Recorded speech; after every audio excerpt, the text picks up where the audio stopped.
मेरी छोटी बेटी होने वाली थी, तब 8 महीने के पेट में थी। बहुत ज़ोर की मार पिटाई हुई और हाथ में मेरे को शीशा, टूटे हुए शीशा से हाथ में गाड़ दिया गया, बहुत ब्लीडिंग हो रही थी। फिर उसके बाद केरोसिन डाल दिया गया।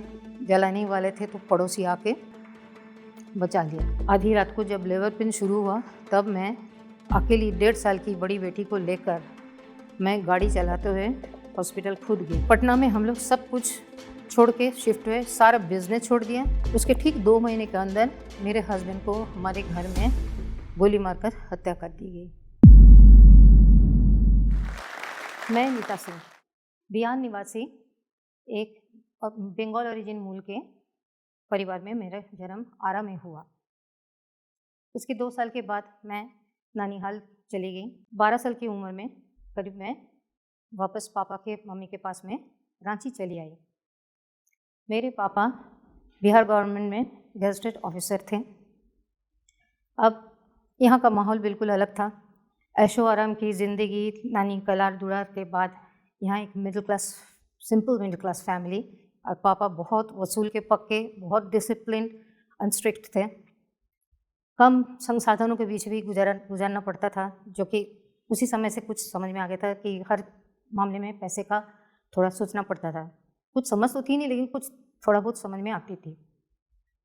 स्कूल में दाखिला लिया, स्टूडेंट अच्छी थी।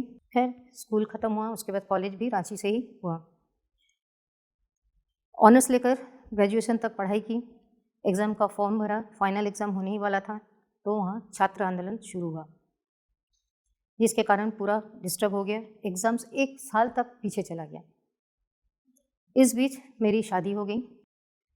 अपनी पसंद की इंटरकास्ट मैरिज था। एक राजपूत परिवार में मेरी शादी हुई थी। हाई प्रोफाइल फैमिली था। उस समय इसकी समझ तो थी नहीं। ससुर जी IAS ऑफिसर थे। लेकिन पहला कदम ससुराल में रखने के साथ ही शुरू हो गई एक अजीब दुनिया में हम कदम रखे, इतना समझ आया। बहुत ही दुर्व्यवहार, अत्याचार, ताने माने, ये सब बहुत शुरू हो गए। उसके बाद धीरे धीरे कुछ दिनों के बाद मार पिटाई, लाठी डंडा, उसके बाद बंदूकें भी निकालने लगी बात बात पर। मैं एब्सोल्युटली शॉक्ड थी, क्योंकि मेरी अपब्रिंगिंग ऐसे माहौल में हुई नहीं कभी। तो मुझे कुछ समझ में नहीं आ रहा था, मैं करूँ तो क्या करूँ। अब समझने की शक्ति ही नहीं थी। पापा की बात तो याद आती थी, क्योंकि पापा इस शादी से बिल्कुल सहमत इसलिए नहीं थे क्योंकि पापा को पहले ही पता चल गया था इनके फैमिली बैकग्राउंड के रेपुटेशन के बारे में। खैर, वापस पापा के पास तो कुछ बोलने का तो कुछ थी ही नहीं। इसी तरह ज़िंदगी चलता रहा। मेरे हस्बैंड शादी करके ससुराल में मुझे छोड़ के वापस रांची में अपने चले गए। उसके बाद ज़िंदगी कुछ इसी तरह से चलती रही, अत्याचार और इसके अलावा कुछ नहीं। इस बीच मेरी बड़ी बेटी पैदा हुई, और उसके बाद बड़ी बेटी पैदा होने के बाद में मुझे पति के साथ रहने के लिए रांची आने के लिए परमिशन मिला, और मैं फिर वहाँ रहने लगी पति के साथ में। फिर धीरे धीरे मेरे हस्बैंड का नया नया बिजनेस था। बेशुमार पैसा कमाए और उतना ही पैसा लुटाए हैं। सब अपना दोस्त रिश्तेदारों पर पैसा तो लुटाए हैं। घर में पूरे वक्त हमेशा शराब की नदियाँ बह रही है। सुबह शाम पार्टी, क्लब और दोस्तबाजी, और यही सब चल रहा था। कुछ समझने का मौका ही नहीं मिल रहा था। एक पैसा की सिक्योरिटी नहीं थी, कुछ नहीं, और ना ही मेरे हाथ में एक पैसा कभी दिए थे। इस बीच मेरी छोटी बेटी होने वाली थी, तब 8 महीने के पेट में थी। उस समय भी मेरे सास ससुर आए हुए थे। बहुत ज़बरदस्त ड्रामा हुआ, बहुत ज़ोर की मार पिटाई हुई, और हाथ में मेरे को शीशा, टूटे हुए शीशा से हाथ में गाड़ दिया गया, बहुत ब्लीडिंग हो रही थी। फिर उसके बाद केरोसिन डाल दिया गया। जलाने ही वाले थे तो पड़ोसी आके बचा लिया। उसके बाद कुछ महीनों बाद जब डिलीवरी का समय आया, तो जैसे ही हमको हॉस्पिटल में भर्ती करने के लिए बोला गया, तो उसी समय सास ससुर भी आए हुए थे। वो लोग तुरंत एकदम अपना बोरिया बिस्तर बांध के तुरंत वापस चले गए। कोई नहीं थे। मेरे हस्बैंड निकले हुए थे अपने बिजनेस के सिलसिले में बाहर में। आधी रात को जब लेबर पेन शुरू हुआ, तब मैं अकेली 1.5 साल की बड़ी बेटी को लेकर मैं गाड़ी चलाते हुए हॉस्पिटल खुद गई, जो शहर से कुछ दूर पे था। अंधेरी रात में, और उस समय हम लोग का कोई शहर का माहौल कुछ अच्छा नहीं था। हर आए दिन डकैती, चोरी, बहुत बुरा हाल था बिहार में उस समय। तो किसी तरह से तो वहाँ पहुँची और एडमिट हुई, और बच्चे को डिलीवरी तो दिया। खैर, उस बच्चे को लेकर गोद में आए, कोई सपने नहीं थे तब भी। सिर्फ इतना समझ रहे थे कि बच्चे को कैसे पालूँ, ऐसे इसमें बच्चे कैसे पलेंगे। और घर का माहौल तो और बिगड़ते ही जा रहा था, कोई सवाल ही नहीं था कुछ सुधरने का। इस बीच फिर थोड़े से बड़ी जब हुई, बच्चों को एक ही खाली समझ आया था कि बच्चे को अच्छी शिक्षा देनी है, उसे अच्छे स्कूल में पढ़ाना है। अच्छे स्कूल के पढ़ाने के नाम से भी बहुत ज़बरदस्त लड़ाई हुई। बोले कि वो राज़ी ही नहीं थे कोई अच्छे स्कूल में पढ़ाने के लिए। तो फिर उसके लिए कभी गाली गलौज हुआ, अपने बाप के पैसे लेके आओ, ये हुआ, ये सब हुआ। एनी हाउ उसको दोनों बच्चों को सबसे अच्छी स्कूल जो शहर के थे, कन्वेंट स्कूल थे इंग्लिश मीडियम, उसमें भर्ती कराई। इस बीच में अचानक से फिर मेरे ससुर और मेरे जेठ जो कि कर्नल थे, दोनों ने हमारे घर आए और मेरे हस्बैंड के ऊपर मुझे डिवोर्स देने का प्रस्ताव दिया। और फिर बाद में इसके पीछे भी कई महीनों तक पड़े रहे, डिवोर्स देने के लिए बहुत कुछ किए मेरे खिलाफ, बहुत कुछ इधर उधर। लेकिन मेरे हस्बैंड कभी जवाब नहीं देते, मुझे समझ में नहीं आता था हस्बैंड मेरे फेवर में है कि अगेंस्ट में, कुछ नहीं समझने देता था। ना ही उनके घर वालों के बारे में मुझे कुछ भी आभास था कि ऐसे भी लोग होते थे। खाली टॉर्चर एंड ताने मारना और गोली बंदूक, ये सब तो आम बात हो गई थी। और इसके बाद से मेरे हस्बैंड भी काफ़ी डिस्टर्ब होने लगे और बहुत गलत सलत काम करते थे। हर आए दिन थाना पुलिस, घर में मैंने अजीब एक ज़िंदगी हो गई थी, नर्क बन गई थी और मेरी आत्मा मर चुकी थी। इनफैक्ट कुछ कर भी नहीं पा रही थी, सिर्फ बच्चे को तिल तिल करके मरते हुए देखने के अलावा। फिर अचानक ये लोग तो हमारा डाइवोर्स तो करा नहीं पाए। इन लोगों ने ऑफ़र दिया कि पटना में मेरे ससुर अपने घर पे तब रिटायर करके आ चुके थे, तो इन लोगों ने ऑफ़र दिया कि वहीं आके हम लोग भी रहें, वहीं से बिज़नेस करें। इसके लिए भी मेरे हस्बैंड राज़ी नहीं थे, लेकिन उसको मजबूर कर दिया गया। और ठीक इसके पहले एक्चुअली मेरी जो जेठानी थी, उसकी संदिग्ध हालत में घर में ही मृत पाया गया, इतना ही बोल सकती हूँ। तो पापा मेरे हस्बैंड उस समय वहाँ जाने के लिए मजबूर हो गए, तो समझ रहे थे कि वहाँ जाना ठीक नहीं है, बावजूद इसके भी जाना पड़ा।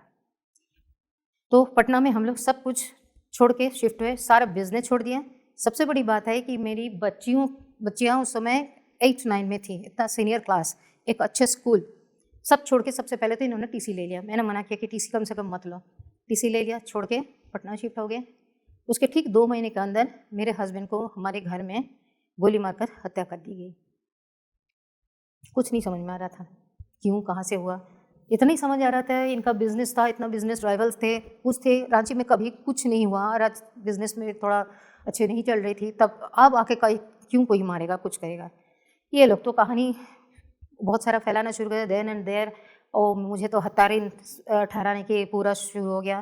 पुलिस इन्वेस्टिगेशन होने ही नहीं दिया, उल्टा हमारे बच्चे को आके हैरास करते रहे। माइनर बच्चे थे जो भी, बहुत ज़्यादा हैरास कर रहे थे और पूरे वक्त मुझे फंसा के मुझे जेल में डालने की पूरी कोशिश हो रही थी। और समाज में, अखबार में क्या क्या हमारे बारे में सब छपा रहे थे, ये हो रहा था। ये सब होने के बाद में इवन मेरे हस्बैंड जब डेथ बेड में लास्ट सांस ले रहे थे, मुझे उनसे बात करने नहीं दिया गया। मैं वहीं हॉस्पिटल में थी, लेकिन मुझे बात करने नहीं दिया गया, बच्चों को तो मिलने ही नहीं दिया गया। उसके बाद इनके जो श्राद्ध हुआ, उसमें भी मुझे शामिल नहीं होने दिया गया। जब श्राद्ध वाद सब हो गया, उसके बाद में करीब 3 हफ्ते तक हम लोग घर से बाहर नहीं निकल सक रहे थे, क्योंकि वहाँ 12-14 गुंडे लाके गांव से पूरा घर को घेर रखा था। एक दरवाजा छोड़कर मेरे सारी खिड़की दरवाजों के पूरा एकदम अनारकली स्टाइल से पूरा ईंट से चुनवा दिया। एक छोटी सी स्कूल में हम नौकरी इस बीच ज्वाइन किए थे पटना आकर, वो 1 ही महीना सिर्फ हुआ था, वो भी नहीं जाने दिया। तो किसी तरह से जब खाने की किल्लत होने, ना दूध ना सब्जी, कुछ नहीं, 3 हफ्ते तक बीतने के बाद में एक दिन किसी तरह से दीवार फाँद के मैं बाहर गई। किसी को आने नहीं देते थे, ना मिलने देते थे, ना हम आपको बाहर जाने देते थे। तो एक दिन दीवार फाँद कर हम लोग किसी तरह से दोनों माँ बेटी बाहर गई और सब ज़रूरत के सामान वान खरीद वरीद कर शाम तक हम लोग जैसे घर लौटे, हमें घर में घुसने नहीं दिया, सब बंदूक तान के खड़े हो गए। क्या करती, किसी तरह से, ना एकदम अनजान शहर था, कोई जान पहचान नहीं थे, एक ही जने थे जो कि उनके पास किसी तरह से गए। तो उनकी सलाह पर मैं हाई कोर्ट के एक महिला अधिकारी, उच्च पदस्थ महिला अधिकारी के पास गई, तो वो मदद करने के लिए तैयार हुए। बोले ठीक है, हम समझाएंगे, इतना ही कर सकते हैं, आके बात करें। वो मेरे साथ आई, गाड़ी से उतरते के साथ ही उनके ऊपर भी फायरिंग कर दी। फिर उसके बाद मेरे और मेरे बच्चों पर फायरिंग किए। किसी तरह से हम लोग गाड़ी वाड़ी सब छोड़ छाड़ के कहाँ भागे पता नहीं, क्योंकि ना हमको उस शहर का था, ना गली का कोई पहचान था, कुछ नहीं। किसी तरह से तीनों माँ बेटी छुपते छुपाते सारी रात, ठंड के दिनों में सारी रात पता नहीं कहाँ का, पूरा बोरिंग रोड इलाका में थे, इतना ही जानते थे, और कभी एक पार्क थे क्या कहाँ थे, कैसे कैसे छुप के रात बिताए। और पूरे वक़्त वो जीप में बंदूक ताने पूरा सर्च लाइट मार मार के पुलिस के साथ में, उसी के साथ में घूम रहे थे काफ़ी देर तक। फिर सुबह होने के बाद में किसी तरह मेरे अपने चाचा के घर, जो कि मेरे पापा के पैतृक घर है, वहाँ सब चाचा उनके बच्चे के साथ रहते हैं, वहाँ गई, वहीं शरण ली।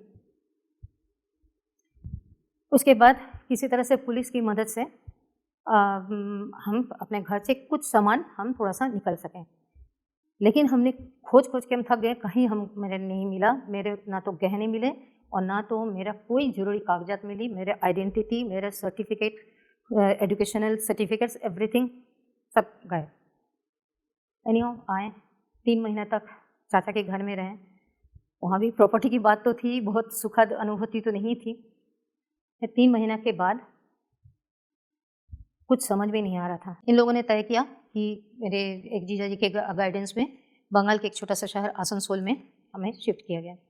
वहाँ एक छोटी-सी और इकलौती नर्सरी स्कूल में मेरे को नौकरी मिली, 400 रुपये सिर्फ तनख्वाह और कुछ नहीं। शुरुआती दौर पर थोड़ा बहुत कुछ एक महीना मेरे बहन लोग, जिया जी लोग ये किए हैं, मदद किए। पापा बराबर थोड़ा-सा मदद करते रहे आर्थिक, लेकिन इतना में तो कुछ भी नहीं था। सिर्फ पेट भरने का सपना था, कुछ नहीं था। इस बीच मैं थोड़ा बहुत ट्यूशन करना शुरू किया। ट्यूशन क्या होता है मुझे पता ही नहीं था, ना जानकारी थी कैसे करते हैं, पढ़ाना भी नहीं आता था इनफैक्ट बच्चों को। नर्सरी स्कूल के बच्चे एनीहाउ मैनेज कर रही थी, लेकिन अपने काम अच्छे से कर रहे थे। मुझे स्कूल से तारीफ़ मिलती थी, उन लोग बहुत खुश थे हमारे काम से।